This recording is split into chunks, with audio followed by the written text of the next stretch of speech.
Bonjour à tous, j'espère que vous allez bien. Bienvenue dans ce nouveau cours de physique dans lequel on va parler de transfert thermique. Et on commence directement avec le début du cours qui parle des systèmes énergétiquement isolés. Alors énergétiquement isolé, ça veut tout simplement dire que le système n'échange pas de chaleur ni de travail énergétique avec l'extérieur. Comme par exemple un thermos dans lequel on essaie de garder de l'eau chaude. Ou mieux, un calorimètre. Alors quand on a cette propriété d'isolation thermique, on dit que le récipient est calorifuge. Un calorimètre, qu'est-ce que c'est? C'est un récipient calorifuge un petit peu comme un thermos, mais dans lequel en général on met aussi un thermomètre pour mesurer la température à l'intérieur. Donc il n'y a aucun échange d'énergie avec l'extérieur, et dans l'exemple que je vous ai mis, il y a de l'eau liquide à 20 degrés et un morceau de fer à 200 degrés. Évidemment, les deux éléments à l'intérieur, l'eau et le fer, vont échanger de l'énergie, de la chaleur, mais ils ne vont pas l'échanger avec l'extérieur, ce qui veut dire que toute l'énergie qui va être donnée par le fer va être reçue par l'eau. La chaleur donnée est égale à la chaleur reçue. L'élément qui va diminuer, donc si vous laissez ce système pendant un temps suffisant, il va atteindre une température d'équilibre. C'est-à-dire que à la fin, le cylindre métallique et l'eau auront la même température. Qu'est-ce que ça veut dire? Ça veut dire que le cylindre va diminuer sa température, son énergie interne diminue, il donne de la chaleur à qui? À l'eau, qui augmente sa température, qui reçoit de la chaleur et qui donc augmente son énergie interne.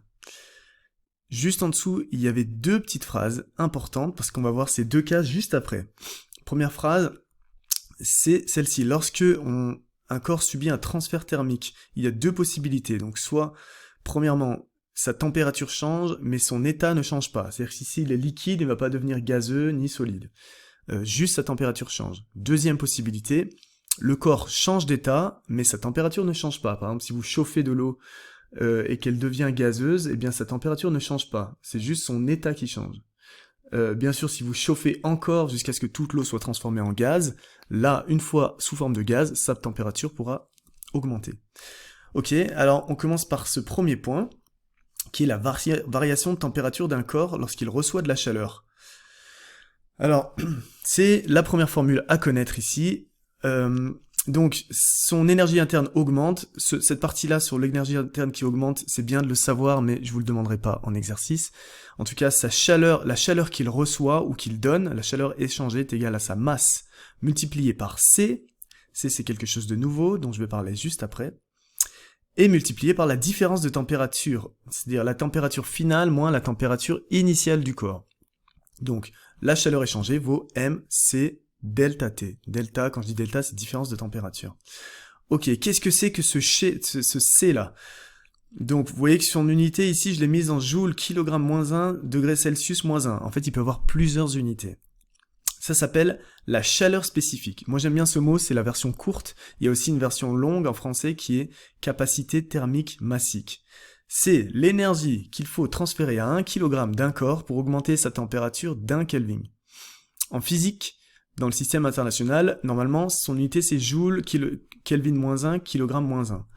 Oui, mais nous, on va utiliser d'autres unités, parce que c'est plus simple, et c'est ce qui est utilisé en Turquie dans les exercices. Dans la majorité, tous les exercices turcs, on n'utilise pas le joule, on utilise le calorie.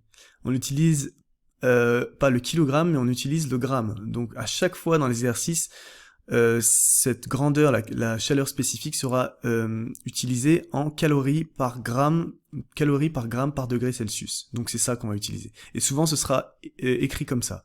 Moi je préfère l'écrire comme ceci avec calories fois Celsius moins 1, degré Celsius moins 1, gramme moins 1. Comme ça on comprend bien qu'il faut diviser par ces deux grandeurs. Mais si vous l'avez compris, c'est très bien, ensuite on utilisera ce qui est utilisé dans les livres turcs. Technique pour trouver la température d'équilibre. Alors, ici, c'est pas bien difficile, je vous ai mâché le travail, j'aurais pu vous le faire en exercice, mais je l'ai fait pour vous. Très souvent dans les exercices, on prendra deux corps, soit ce sera deux solides, soit deux liquides qui se mélangent, toujours dans un endroit calorifuge, dans un endroit avec une isolation thermique, pour que la chaleur qui s'échange soit seulement échangée entre eux. Et on va devoir trouver la température d'équilibre. Pour trouver ça, il faut utiliser cette propriété très importante. Toute la chaleur qui est perdue par un corps par exemple le corps rouge ici, le corps K, qui a une température supérieure, va être reçu par l'autre corps. Les deux chaleurs sont égales, celle qui est donnée et celle qui est reçue. Donc on utilise la formule de tout à l'heure, MC1T1 moins température d'équilibre, différence de température, est égal à M2C2 fois température différence de température, donc reçue par le corps C2. Nous ce qu'on veut c'est TE, température d'équilibre, et en faisant un petit peu de mathématiques, on arrive à le mettre juste à gauche de l'équation, et vous trouvez cette formule. Je vous invite à le refaire si vous avez des doutes, ou si vous voulez bien comprendre les mathématiques derrière. Si vous êtes à l'aise, pas de problème, vous pouvez utiliser ça directement, et vous trouverez la température d'équilibre. C'est exactement la même chose quand vous avez des liquides. Alors, si vous avez 2 liquides, vous prenez la même formule. Si vous en avez 3, vous utilisez cette formule-là. Ok, température d'équilibre, il faut bien utiliser les 3 masses, les 3 températures, les 3 chaleurs spécifiques. Plus la chaleur spécifique d'un corps est faible, moins sa température change, bien sûr. Petit exemple d'explication tout de suite. Alors cet exercice, c'est un exercice classique, on remplit de l'eau dans un récipient qui, bien sûr, même si je l'écris pas, ce sera toujours le cas, est isolé thermiquement. Alors, il y a 2 robinets, un à 30 degrés, un à 60 degrés. Au début, on les ouvre tous les deux. Ils versent la même masse d'eau jusqu'à la moitié. À la moitié, on ferme le robinet K, et donc l'autre moitié va être remplie par le robinet L. Quelle est la température d'équilibre? Alors, regardez la solution. La solution, c'est de bien trouver quelles sont les masses qui correspondent à chaque température. Ok. Alors, au début, on va dire que K verse une masse d'eau M, ok, jusqu'à la moitié. Donc au début, on a une masse d'eau M versée par K, une masse d'eau M versée par L. Et donc, au total, le robinet L va verser 3 M d'eau. J'espère que je l'explique bien, puisque au total, il y aura 4, donc la masse d'eau totale sera 4 M, 2 M versés à la fin par le robinet L, et au début, il y a un M qui vient de K et un M qui vient de L. Ok, j'essaie de montrer avec la petite flèche pour que vous visualisiez ce qui se passe. Masse M du robinet K, masse M du robinet L, on arrête le robinet K et ensuite on met encore 2 M du robinet L, ce qui fait 4 M au total. Maintenant qu'on a bien compris ça, on remplace dans la formule avec les températures correctes. Donc ça, ici, 30 degrés, c'est ce qui vient du robinet K, donc M fois chaleur spécifique de l'eau fois 30 degrés, plus 3 masses du robinet L, avec chaleur spécifique de l'eau et température de 60 degrés, divisé par la masse totale fois la capacité, la chaleur spécifique de l'eau, 4M fois CO, qu'on va pouvoir simplifier. MCO, on le simplifie. On trouve donc une température d'équilibre de 52,5 degrés. Voilà pour cette partie. Continuons avec les changements d'état. Rappelez-vous, on avait parlé dans l'unité 2 au début de l'année, les propriétés de la matière. Donc nous, on va voir 3 états principaux, solide, liquide, gaz. On ne va pas parler des plasmas ici, c'est toujours plus compliqué. Et ici, vous avez un schéma qui vous donne les termes, le vocabulaire de 6 changements d'état. Donc entre 2 états, il y a toujours 2 directions, par exemple, du liquide vers le solide et du solide vers le liquide. Alors, ce vocabulaire, il va falloir le connaître. Je compte sur vous pour l'apprendre et vous serez testé dans les petits exercices. Je continue avec vaporisation et ébullition. Vaporisation, c'est le changement d'état de liquide vers gaz. Ébullition, j'en ai parlé la semaine dernière dans le cours précédent, quand je disais point d'ébullition. Le point d'ébullition, en fait, c'est la température à laquelle un liquide va se vaporiser, va se transformer en gaz. On dit souvent 100 degrés pour l'eau, on en reparlera un petit peu après. Donc la différence entre les deux, c'est que la vaporisation, c'est le changement d'état, mais l'ébullition, c'est, vous savez, quand vous chauffez une casserole d'eau, c'est les bulles formées à l'intérieur de l'eau lorsqu'elle se vaporise. C'est le mouvement de convection de l'eau au moment de sa vaporisation. Ce n'est pas le changement d'état, mais c'est la même température. Il faut savoir que donc la température d'ébullition d'un corps dépend de la pression. Plus la pression augmente, plus la température d'ébullition augmente. Et inversement, plus la pression diminue, plus la température d'ébullition diminue. Et pour dire entrer en ébullition, on dit souvent bouillir. Donc on dit souvent l'eau bout à 100 degrés. Alors pour le cas de l'eau, sachez qu'on utilise toujours un vocabulaire particulier. Quand on parle d'eau solide, on va parler de glace. C'est la même chose en turc, hein. Glace, pour l'eau liquide, on va dire eau, tout simplement eau. Eau gazeuse, on va dire vapeur. Voilà, quand vous voyez ça dans les exercices, ça veut dire eau liquide, eau gazeuse, eau solide. Quand on dit que l'eau entre en ébullition ou se vaporise à 100 degrés, c'est vrai uniquement au niveau de la mer, avec une température, une pression atmosphérique normale entre guillemets, c'est-à-dire environ 1 bar, 10 puissance 5 pascal. Plus vous montez en altitude, plus la pression atmosphérique diminue, et donc plus la température d'ébullition diminue. Un exemple, c'est au mont Everest, la température d'ébullition de l'eau est de 72 degrés Celsius. Alors, continuons avec la chaleur latente. La chaleur latente, qu'on appelle L, c'est une grandeur très importante. Ça correspond à l'énergie par unité de masse nécessaire pour faire changer d'état un corps pur. Nous, l'unité de masse, ce sera le gramme qu'on utilisera dans ces exercices. Donc, c'est l'énergie nécessaire pour faire changer d'état 1 gramme d'un corps pur. La quantité de chaleur qu'il faut pour changer complètement d'état un corps pur vaut Q égale à masse fois chaleur latente, ok? Si cette chaleur totale n'est pas donnée, eh bien, on pourra avoir un corps pur qui est dans 2 états différents, par exemple solide et liquide en même temps. Voyons maintenant un exemple d'application.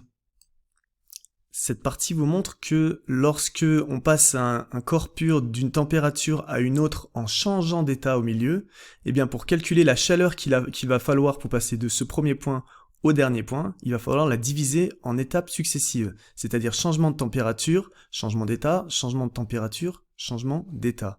On utilise donc les 2 formules qu'on a vues avant successivement. Et pour ça, rien de tel qu'un exemple d'application, un exercice, un vrai exercice qu'il y a juste en dessous. Et voici l'exercice.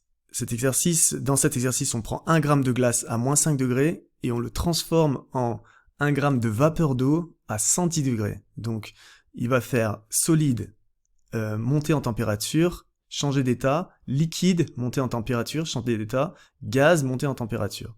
Donc ici, on va calculer 5 chaleurs différentes, ok. La chaleur qu'il lui faut pour monter en température jusqu'à 0 degré, ok. Donc ça, c'est la première formule, avec le changement de température. MC, différence de température, ça fait 2,5 calories.